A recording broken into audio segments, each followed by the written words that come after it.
تو دنیا میں ہر انسان کی ایک نفسیات ہے کہ میں کامیاب زندگی گزاروں، اور اس کامیابی کا مطلب کیا سمجھتے ہیں؟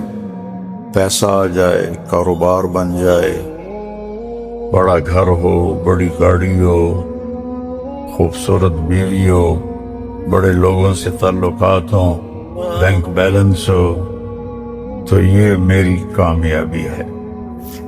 اب اللہ نے کیا کہا ہے کہ کامیاب کون ہے؟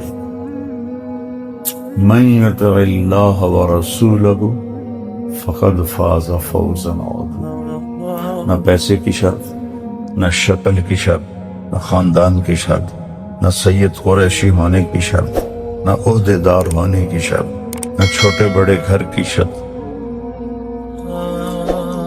جو اللہ اور اس کے رسول کی مان کے چلا گیا وہ کامیاب، فوزاً عظیما، فوز بڑی کامیاب۔ چلا اللہ نے دنیا کے بارے میں فرمایا ہے من کان یرید العاجلہ عجلنا له فیہا ما نشاء لمن نرید۔ جو ہم سے دنیا مانگے گا، صرف دنیا دے دیں گے، ہم دے دیں گے،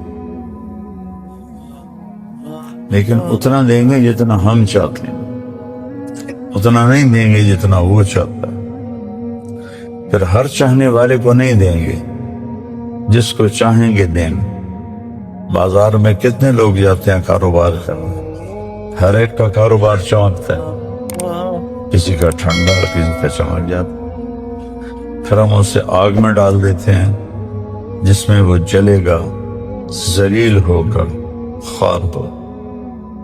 جہنم کی آگ کو اللہ روز بھڑکاتا ہے کہ اگر کسی کو جہنم کی آگ سے نکال کر دنیا کی آگ، ایکچولی لے دیا نہیں، پوری دنیا میں جو آگ ہے اس کو اکٹھا کر کے اس میں ڈال دیا جائے تو اسے نیند آ جائے گی، سو جاوے گا۔ تو وہ کیا بلا ہے جو اللہ نے تیار، جو صرف پیسے کے پیچھے بھاگتے ہیں، نہ سچ کو دیکھتے ہیں، نہ جھوٹ کو دیکھتے ہیں، نہ ملاوٹ کو دیکھتے ہیں، نہ کھرے کو دیکھتے ہیں، نہ کھوٹے کو دیکھتے ہیں، نہ سود کو دیکھتے ہیں، نہ سچائی کو دیکھتے ہیں، نہ بے ایمانی کو دیکھتے ہیں، وہ پیسہ پیسہ پیسہ۔ تو اللہ کہتا یہاں ڈالوں گا تمہیں۔ تو من اراد الآخرہ، اب دوسری سائڈ، جو آخرت کا طلبگار ہوتا ہے۔ آخرت کا طلبگار کون ہوتا ہے؟ جو جھوٹ چھوڑتا ہے، سچ بول، جو دھوکہ چھوڑتا ہے، دیانتداری کرتا ہے، جو ماں بہن کی گالی چھوڑتا ہے، دعا، جو ظلم چھوڑتا ہے، عدل کرتا ہے، ماں باپ کی نافرمانی نہیں کرتا، فرما برداری کرتا ہے، بیوی پر ظلم و زیادتی نہیں کرتا، اچھا سلوک کرتا ہے، دوستوں بھائیوں سے میٹھا بول بولتا ہے، 5 نمازیں پڑھتا ہے، روزے رکھتا ہے، زکوٰۃ دیتا ہے، اور اس نے صحیح طریقے پر آخرت کو مانگا اور ایمان پر تھا، فَأُولَئِكَ كَانَ سَعْيُهُمْ مَشْكُورًا، ان کی محنت کامیاب ہو۔ فَمَنْ ثَقُلَتْ مَوَازِينُهُ فَأُولَئِكَ هُمُ الْمُفْلِحُونَ، جن کی نیکیاں بڑھ گئیں وہ کامیاب۔ وَمَنْ خَفَّتْ مَوَازِينُهُ فَأُولَئِكَ الَّذِينَ خَسِرُوا أَنفُسَهُمْ فِي جَهَنَّمَ خَالِدُونَ، جن کی نیکیاں گھٹ گئیں وہ جہنم کا شکار۔ اللہ الرحمن الرحیم، الصلاة والسلام علی رسولہ الکریم وعلی آلہ وصحبہ اجمعین۔ ماشاءاللہ بہت نئے چہرے نظر آ رہے ہیں۔ آپ لوگ کہیں باہر ملک سے آئے ہیں کہ یہیں خدیجہ تاج کالونی سے آئے ہیں؟ جی میں پوچھ رہا ہوں باہر ملک سے آئے ہیں کہ تاج کالونی سے آئے ہیں؟ تو سارا سال کہاں تھے؟ نماز صرف رمضان میں فرض ہوتی ہے یا سارا سال فرض ہوتی ہے؟ جواب دو۔ ماشاءاللہ سب نوجوان ہیں، بیٹا نماز کی پابندی کیا کر، صرف ایک فرض ہے جس میں کوئی گنجائش نہیں۔ ایمان تو اندر کی چیز ہے، 24 گھنٹے ہمارے اندر ہے، اللہ کا فضل ہے۔ روزہ آیا ہوا ہے الحمدللہ، سال میں 1 مہینہ، اس میں گنجائش ہے، بیمار ہو ہاتھ میں رکھ لو، سفر پہ ہو ہاتھ میں رکھ لو، ایسی بیماری ہے کہ رکھ ہی نہیں سکتے، معاف ہو۔ زکوٰۃ پیسے والوں پر ہے، حج پیسہ بھی ہو صحت بھی ہو تب فرض ہے، پیسہ ہو صحت نہ ہو فرض نہیں ہے۔ نماز ایسی چیز ہے کسی حال میں معاف نہیں، سوائے اس کے کہ وہ بے ہوش ہو جائے، ہوش میں آئے گا تو پھر اس کی قضا دے۔ اگر ان 1445 سال 46 سال میں کسی کو نماز معاف ہوتی تو امام حسین علیہ السلام کو کربلا میں معاف ہوتی۔ کہ انسانی تاریخ میں اتنا خوفناک واقعہ نہیں ہے کہ جس میں نبی کی اولاد ذبح ہو۔ ویسے تو بہت بڑی بڑی جنگیں ہوئیں، ایک دن میں لاکھوں لوگ مارے گئے، لیکن نبی کی اولاد شہید ہو 17 نوجوان، 17، یہ تاریخ میں پہلی دفعہ ہو، وہ بھی آخری میں۔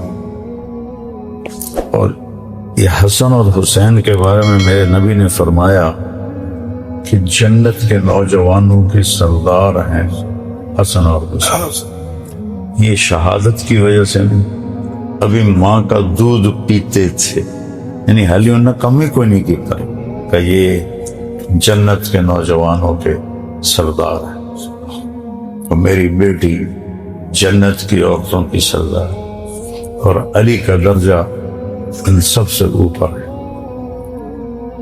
تو موت سر پہ کھڑی ہے، تلواروں برس رہی ہیں، تیروں کا مینہ برس رہا ہے، نیزے سینے کے پار ہو رہے ہیں۔ سورج ڈھلا تو آپ کے رائٹ سائڈ پہ جو تھے کمانڈر زہیر، ان کو اشارہ کیا کہ شمر سے کہو تھوڑی دیر رک جائے، نماز پڑھ۔ اندازہ لگا، چونکہ میں بہت زیادہ اہل بیت کو بیان کرتا ہوں تو پھر میرے ذہن میں ایک سکیچ بن گیا، پھر جب وہ مجھے تصور میں آتا ہے میرے آنسو نکل آتے۔ تو انہوں نے اس وقت بھی نماز نہیں چھوڑی، زہیر گئے اور شمر سے کہا نماز پڑھنے کے لیے جنگ روکو۔ اس نے کہا پڑھو یا نہ پڑھو ہماری تلواریں چلیں گی۔ ایک کوفی سردار نے کہا، اس کا نام تھا حسین، سواد کے ساتھ سین کے ساتھ حسین بن نمیر، کہ توڑیاں تو نمازاں قبول ہی کوئی نہیں، لعنت ہے تجھ پر، جس گھر کی وجہ سے نماز ملی ان کی قبول نہیں، تمہاری قبول ہے۔ تو انہوں نے واپس آ کے کہا کہ جنگ روکنے پہ تیار نہیں ہے۔ تب نہ گئے، نماز تو نہیں چھوڑ سکتے۔ ادھر آ ستمگر، ہنر آزمائے، ستمگر ظالم، ہنر، تو بھی اپنا ہنر آزما، میں بھی۔ کیا ہے؟ تو تیر آزما، ہم جگر آزمائے۔ آپ نے فرمایا آدھے نماز پڑھو آدھے لڑائی کرو۔ اللہ، تاریخ میں ایسی نماز کبھی نہیں پڑھی، نہ آئندہ پڑھی جائے، آدم سے لے کر آج، اور آج سے قیامت۔ جب وہ فرق ہو گئے کہ چلو اب تم نماز پڑھو، نماز نہیں چھوڑی۔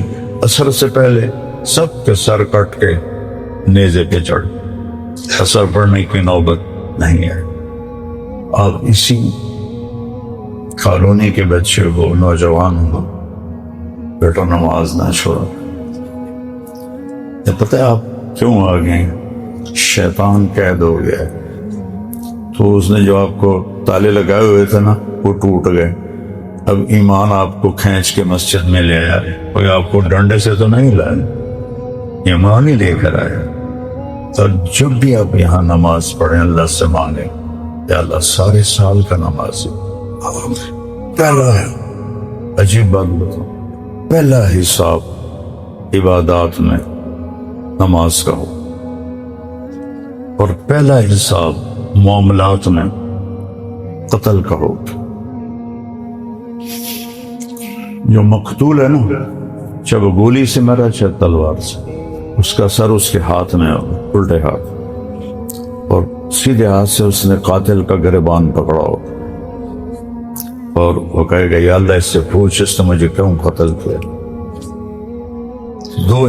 دو بندے امت میں سے دو انسانوں کو سب سے سخت سزا ملے گی، سب سے شدید سزا. ایک قاتل بے گناہ قتل کرنے والا کسی، اور ایک سود کھانے والا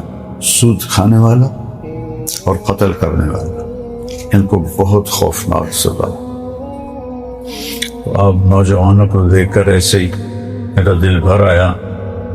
میں ظہر کے وقت مسجد خالی ہوتی ہے، آج آپ سب، اللہ بھی خوش ہو رہا ہے، فرشتے بھی خوش ہو رہے ہیں. بیٹا اللہ سے مانگا کرو نماز نہ چھوڑو. تو میں آپ کو قرآن میں سے ایک چیز بتاتا ہوں. یہ قرآن کا مہینہ ہے، شہر رمضان الذی انزل فیہ القرآن. اللہ تعالیٰ نے پیچھے کہا کتب علیکم الصیام، تم پر روزے فرض ہو گئے جیسے پہلوں پہ تھے. لیکن جب رمضان کا نام آیا تو اس میں تو کہنا چاہیے تھا شہر رمضان الذی کتب فیہ الصیام.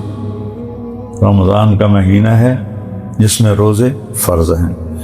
تو اللہ نے اس میں کہا شہر رمضان الذی انزل فیہ القرآن. رمضان وہ مہینہ ہے جس میں قرآن اترا.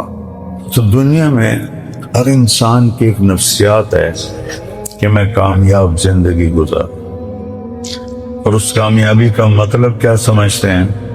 پیسہ آ جائے، کاروبار بن جائے، بڑا گھر ہو، بڑی گاڑی ہو، خوبصورت بیوی ہو، بڑے لوگوں سے تعلقات ہوں، بینک بیلنس ہو. تو یہ میری کامیابی ہے. ماں باپ بھی اس سے کامیابی کرتا ہوں. تو قرآن کس کو کامیابی کہتا ہے؟ میں صرف یہ ایک بات آپ کو بتانا چاہتا ہوں، جس نے بھیجا ہے وہی صحیح بتائے گا. جو یہاں آیا ہے اس کا مطلب بھی ہے کہ اس جامنا ہے. تسی بس سے چڑھ دے ہو تو ڈکی خیال ہوتا ٹریا جانا ہے، نہیں فیصلہ آباد آ گیا تو لے جانا ہے. ویگن پہ چڑھتے ہو تو وہاں ملت چوک میں ارادہ ہوتا ہے کہ اتر جانا ہے. جہاز پہ چڑھتے ہو کراچی اترنا. جو یہاں آیا ہے ایسے سمجھے وہ دنیا کی بس پہ چڑھا ہوا ہے، اور جب آخرت کا اسٹیشن آئے گا تو اتر جائے. یہاں آنا ہی نشانی ہے جانے کی، آنا ہی نشانی ہے جانے. اب اللہ نے کیا کہا ہے کہ کامیاب کون ہے؟ من یطع اللہ ورسولہ فقد فاز فوزا عظیما. نہ پیسے کی شرط، نہ شکل کی شرط، نہ خاندان کی شرط، نہ سید قریشی ہونے کی شرط، نہ عہدے دار ہونے کی شرط، نہ چھوٹے بڑے گھر کی شرط. جو اللہ اور اس کے رسول کی مان کے چلا گیا وہ کامیاب ہو. فوزا عظیما، اور بڑی کامیابی لے کے چلا. تو میرے بھائیو، اللہ نے دنیا کے بارے میں فرمایا ہے من کان یرید العاجلہ عجلنا لہ فیہا ما نشاء لمن نرید. اگر تم صرف دنیا کے پیچھے بھاگو گے نا، اور دنیا پیسہ پیسہ پیسہ پیسہ، ساری دنیا کا ایک دین بن چکا ہے پیسہ. ساری دنیا کافر، مشرک، تہریہ، ہندو، سکھ، عیسائی، یہودی، مسلم، پیسہ پیسہ. اللہ کیا کہہ رہا ہے؟ جو ہم سے دنیا مانگے گا، صرف دنیا دے دیں گے، ہم دے دیں گے، لیکن اتنا دیں گے جتنا ہم چاہتے ہیں، اتنا نہیں دیں گے جتنا وہ چاہتا ہے. پھر ہر چاہنے والے کو نہیں دیں گے، جس کو چاہیں گے دیں گے. بازار میں کتنے لوگ جاتے ہیں کاروبار کرنے، ہر ایک کا کاروبار چمکتا ہے، کسی کا ٹھنڈا، کسی کا چمک جاتا ہے. پھر کیا کرتے ہیں؟ ثم جعلنا له جہنم یصلاها مذموما مدحورا، پھر ہم اسے آگ میں ڈال دیتے ہیں جس میں وہ جلے گا، ذلیل ہوگا، خوار ہوگا. کبھی آپ کو گھر میں تجربہ ہوا ہوگا، انگلی جل گئی، توے کو ہاتھ لگ گیا، فرائنگ پین کو ہاتھ لگ گیا، تو سارا دن ہائے ہائے کرتے. آگ کے جلے کا کوئی علاج نہیں کہ یہ دوا لگاؤ تو جلن ختم ہو جائے گی. وہ اپنا ٹائم لے گا. اس کے بعد میرا بھتیجا گھر میں ڈاکٹر صاحب کا بیٹا طاہر میاں، میرا چھوٹا بیٹا، اور وہ باربیکیو کروا رہے تھے، تو نوکر بنا رہا تھا کباب، تو اس نے تھوڑا سا اوپر سے تیل ڈالا تو ایک شعلہ لپکا، صرف 5 سیکنڈ اس کی باڈی کھل گئی، 5 سیکنڈ، اور تڑپ تڑپ تڑپ پورا مہینہ وہ تڑپتا رہا. ہر وقت کہے بابا مجھے ٹیکا لگا دو، مجھے ٹیکا لگا دو، مجھے ٹیکا لگا دو. میرے بھائیو، جہنم کی آگ کو اللہ روز بھڑکاتا ہے. بہت خوفناک چیز. اس سے سمجھو کہ اگر کسی کو جہنم کی آگ سے نکال کر دنیا کی آگ، ایکچولی نہیں، پوری دنیا میں جو آگ ہے اس کو اکٹھا کر کے اس میں ڈال دیا جائے تو اسے نیند آ جائے گی، سو جاوے گا. جو صرف پیسے کے پیچھے بھاگتے ہیں، نہ سچ کو دیکھتے ہیں، نہ جھوٹ کو دیکھتے ہیں، نہ ملاوٹ کو دیکھتے ہیں، نہ کھرے کو دیکھتے ہیں، نہ کھوٹے کو دیکھتے ہیں، نہ سود کو دیکھتے ہیں، نہ سچائی کو دیکھتے ہیں، نہ بے ایمانی کو دیکھتے ہیں. وہ پیسہ پیسہ پیسہ. تو اللہ کہتا یہاں ڈالوں گا تو یصلاها مذموما مدحورا، ذلیل ہو کے پڑے رہو. ومن اراد الاخرہ، اور جس نے کہا یا اللہ مجھے دنیا بھی چاہیے، آخرت بھی چاہیے، صرف آخرت. حضرت عائشہ نے پوچھا یا رسول اللہ سب سے اعلیٰ درجے کی دعا کون سی؟ تو آپ نے کہا عائشہ، آدم سے لے کر آج تک جتنی دعائیں مانگی گئی، نبیوں نے مانگی، لوگ، سب سے اعلیٰ دعا ہے ربنا آتنا فی الدنیا حسن فی الآخرت حسن وقنا عذاب النار. اللہ نے سکھایا کہ یا اللہ دنیا بھی اچھی کر دے اور آخرت بھی اچھی. خوبصورتی کے لیے 4 لفظ ہیں، ایک ہے حسن، خوبصورت، ایک ہے حسین، بہت خوبصورت، ایک ہے احسن، سب سے زیادہ خوبصورت، ایک ہے حسن. شاید آپ نے یہ مطلب نہ سنا ہو، میں نے یا مسجد والوں کو کبھی بتایا ہو تو اکثر نوجوان بیٹھے ہیں. حسنہ چہرے کے اس تل کو کہتے ہیں جو پورے چہرے کو خوبصورت بنا دیتے. آپ نے دیکھا جو تل ہوتا ہے پورے جسم کی، پورے چہرے کی کیمسٹری بدل دیتا ہے. وہ شیرازی تھے تو ان کا ایک شعر ہے، پہلا مصرع بھول گئے. اگر آنتر کے شیرازی بدستارت دل مارا، بخال ہندوش بخشم سمرقند و بخارا. اگر یہ جوان مجھ سے ہاتھ ملا لے تو اس کے چہرے کے دل پر میں سمرقند اور بخارا کی حکومت بھی قربان کر دوں گا۔ یہ زمانہ تھا تیمور لنگ کا، سمرقند اس کا کیپٹل تھا، اور اس نے سمرقند کو دنیا کا سب سے حسین شہر بنا دیا۔ تو جب اس نے شیراز فتح کیا تو اس نے شیرازی کو پکڑوا لیا، کہنے لگا اے الو، میں نے ساری دنیا کے خزانے سمرقند پہ لٹا دیے، تو کہہ رہا ہے صرف۔ اچھا جب اس کو پتہ چلا نا کہ ہم اے بن گئے تو اس نے گندے سے کپڑے پہن لیے، وہ پھٹے ہوئے، تو وہ تو ایک ہی شعر آکھیا ہے کہ دل دے پیچھے تو سمرقند جڑائے ہو قربان کر دیں اور بخارا قربان کر دیں۔ کہنے لگا امیر محترم، اسی سخاوت کی وجہ سے تو آج میرا یہ حال ہے، کپڑے ہی پھاٹے ہوئے، اسی سخاوت کی وجہ سے تو میرا یہ حال، میرے کپڑے ہی پھاٹے ہوئے۔ اور تیمور بڑا ہنسا کہ اس کو انعام دو اور بھیج دو۔ تو حسنا اس دل کو کہتے ہیں جو آپ کے چہرے کو نمایاں کر دے، تو میں قربان جاؤں اپنے رب پر۔ اس نے صرف یہ نہیں کہا کہ دنیا اچھی کر، تو دنیا ایسی کر دے کہ ہم نمایاں ہو جائیں، اور آخرت ایسی کر دے کہ ہم نمایاں ہو جائیں۔ سبحان اللہ، سبحان اللہ، کیا میرے رب کا۔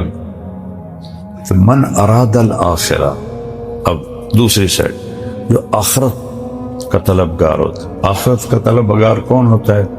جو جھوٹ چھوڑتا ہے سچ بول، جو دھوکہ چھوڑتا ہے دیانتداری کرتا ہے، جو ماں بہن کی گالی چھوڑتا ہے دعا، جو ظلم چھوڑتا ہے عدل کرتا ہے، ماں باپ کی نافرمانی نہیں کرتا فرما برداری کرتا ہے، بیوی پر ظلم و زیادتی نہیں کرتا اچھا سلوک کرتا ہے، دوستوں بھائیوں سے میٹھا بول بولتا ہے، 5 نمازیں پڑھتا ہے، روزے رکھتا ہے، زکوٰۃ دیتا ہے، پیسہ ہے، صحت ہے، حج کرتا ہے، 4-5 بلانے ساری۔ وہ مومن، پھر شرط لگے ایمان شرط ہے، ایمان کے بغیر کوئی نیکی قبول نہیں۔ وَسَعَى لَهَا سَعْيَهَا وَهُوَ مُؤْمِنٌ، اور اس نے صحیح طریقے پر آخرت کو مانگا اور ایمان پر تھا۔ فَأُولَئِكَ كَانَ سَعْيُهُمْ مَشْكُورًا، ان کی محنت کامیاب ہو۔ فَمَنْ ثَقُلَتْ مَوَازِينُهُ فَأُولَئِكَ هُمُ الْمُفْلِحُونَ، جن کی نیکیاں بڑھ گئیں وہ کامیاب۔ وَمَنْ خَفَّتْ مَوَازِينُهُ فَأُولَئِكَ الَّذِينَ خَسِرُوا أَنفُسَهُمْ فِي جَهَنَّمَ خَالِدُونَ، جن کی نیکیاں گھٹ گئیں وہ جہنم کا شکار ہو۔ تو قرآن کامیابی کا معیار یہ بتاتا ہے کہ اللہ راضی ہو جائے، دوزخ سے بچے، جنت میں چلے جائے، اللہ دنیا میں عزت کی زندگی دے۔ یہ قرآن کا مضمون۔ ہمارا مضمون کیا ہے؟ پیسہ پیسہ پیسہ پیسہ۔ جب میرے والدین مجھے کہتے تینوں ڈاکٹر بناونا، بڑا پیسہ بڑی عزت، آپ یقین مانے ہوئے، اللہ کا شکر ہے میرا حافظہ اچھا ہے، میرے حافظے میں یہ بات کہیں نہیں ہے کہ ماں نے کہا ہو یا باپ نے کہا ہو یا چاچے نے یا تائی نے کہ لوگوں کی خدمت کرے گا، بیماراں دیاں دعاواں لوے گا، نئے ور صرف 2 گل، پتر ڈاکٹر بن جاؤ، بڑا پیسہ بڑی عزت۔ تلمبا نام سنا نا آپ؟ تو تلمبا اللہ نے مشہور کر دیا۔ وہاں ایک غریب فیملی کا لڑکا ڈاکٹر بن گیا تھا، تو پیتھالوجسٹ تھا ڈاکٹر معین۔ ابا جی ہمیشہ ویکھے ڈاکٹر معین نو غریب جا گھر دا اج دی کیڈی عزت۔ تو میرے ذہن میں جو بات ڈاکٹری کی بٹھائی گئی وہ تھی پیسہ اور عزت۔ میرے اللہ نے مجھے اپنے حبیب کے ممبر پہ بٹھانا تھا، میں اس کا شکر گزار، اس کا شکریہ۔ جس لڑکے نے مجھے کہا، ہم 4 مہینے کتھے لگا رہے تھے، کوثر اس کا نام تھا، آخری ہفتہ تھا، آخر مجھ سے کہنے لگا جماعت میں اکٹھے رہنا، تم کیا کرتے ہو؟ میں نے کہا میں نے میڈیکل کالج میں داخلہ لینا ہے، FSC کی۔ کہنے لگا تمہارے والد کیا کرتے ہیں؟ میں نے کہا میرے والد ذمہ دار ہیں۔ تو کہنے لگا پھر تم عالم بن جاؤ، تمہاری آخرت بن جائے۔ میں نے کہا عالم، اس زمانے میں مولوی گالی تھا، گالی۔ 70 کی 60 کی دہائی میں ہم لوکل ذمہ دار ہیں، مائگریٹڈ نہیں ہیں۔ ہمارے لوکل ذمہ داروں کے گاؤں میں مولوی ایک نوکر ہوتا تھا۔ تو میرے اندر بھی وہی تصور تھا، والدین کو بھی یہی کچھ کرتے دیکھا۔ کہنے لگا تم ڈاکٹر بن جاؤ، تم عالم بن جاؤ۔ میں نے کہا مولوی بننے کی کرنا ہے۔ وہ کہنے لگا دیکھو ڈاکٹر بننے کا کیا مطلب ہے؟ پہلے بھی اللہ نے تمہیں اچھے گھر میں پیدا کیا ہے، مالدار گھر ہے، پیسہ ہے، تم ڈاکٹر بن جاؤ گے، کچھ پیسے اور آ جائیں گے۔ وہاں اس کی بات مجھے ایسے لگی، یہ سچ تو کہہ رہا ہے کہ ماں پیو نے ایک ہی کلمہ پڑھایا ہے، بڑے پیسے بڑی عزت۔ تو اللہ نے عزت بھی دی تھی، پیسہ بھی دیا۔ ماشاءاللہ وہاں کے بڑے مشہور خاندان سے ہیں اور با اثر ہیں۔ میرے والد نے 44 میں BA کیا تھا اور پاکستان مسلم فیڈریشن آف اسٹوڈنٹس کے وہ جنرل سیکرٹری تھے۔ اور جب قائد اعظم رحمۃ اللہ 44 میں ملتان آئے بس ایک ہی دفعہ، تو جنرل سیکرٹری اور اسٹیٹ سیکرٹری میرے والد صاحب تھے۔ تو اللہ پاک نے یہ چیزیں تو پہلے دن میں کہی یہ گل تو ٹھیک، پہلے 100 روپے آیا، پھر 200 ہو جائے گا، 1000 ہو جائے گا، پھر خبر آ جائے گی، پھر سارے ملیے میٹ ہو جائے گا۔ تو اصل تو میرے اللہ نے ارادہ کیا تھا میرا ہاتھ تھامنے، ایک چھوٹی سی لاجک ذریعہ بن گئی۔ تو میرے عزیزو، قرآن کا پیغام ہے اگر اللہ راضی ہے آپ کامیاب، اگر اللہ ناراض ہے آپ ناکام۔ میرے نبی نے فقر کیوں چنا، غربت کیوں چنی؟ میں آپ کو قسم کھا کے کہتا ہوں، میں نے افریقہ کے سفر کیے ہیں، غریب ملکوں کے، ایسی غربت دیکھ کر میرے آنسو نکلے، اور میں نے موازنہ کیا کہ پاکستان کا غریب سے غریب بھی ان سے زیادہ سکھی۔ میرے نبی نے غربت خود اختیار کی کہ میری امت کے غریبوں کو مجھ سے تسلی ملتی۔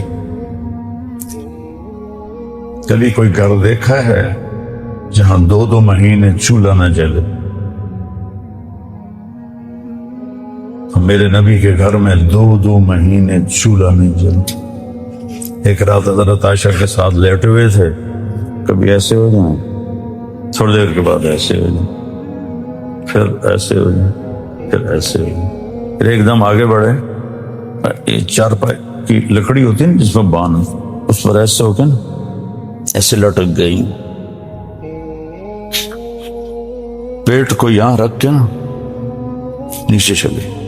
عائشہ اٹھ کے بیٹھ، یا رسول اللہ خیر سے ہے؟ کیوں ہے؟ آپ نے بڑے تکلیف کے ساتھ کہا، عائشہ بھوک بہت لگی۔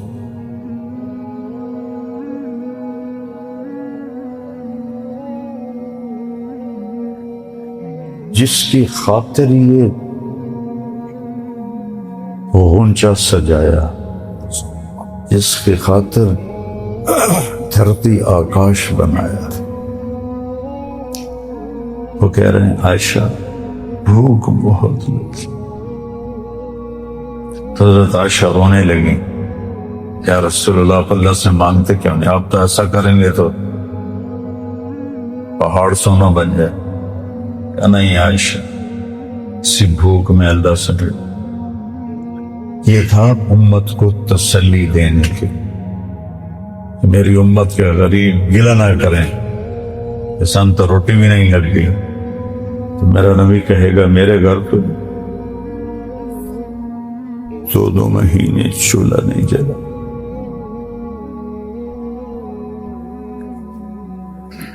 اس لیے بھائیو قرآن کا مفہوم سمجھو.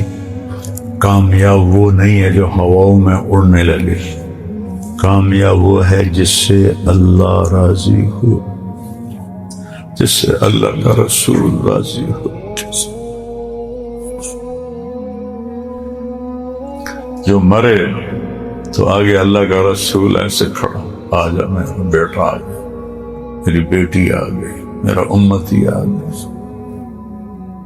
سارے دلیدر دور ہو کے وہ مرے اور آگے عذاب کے فرشتے کھڑے.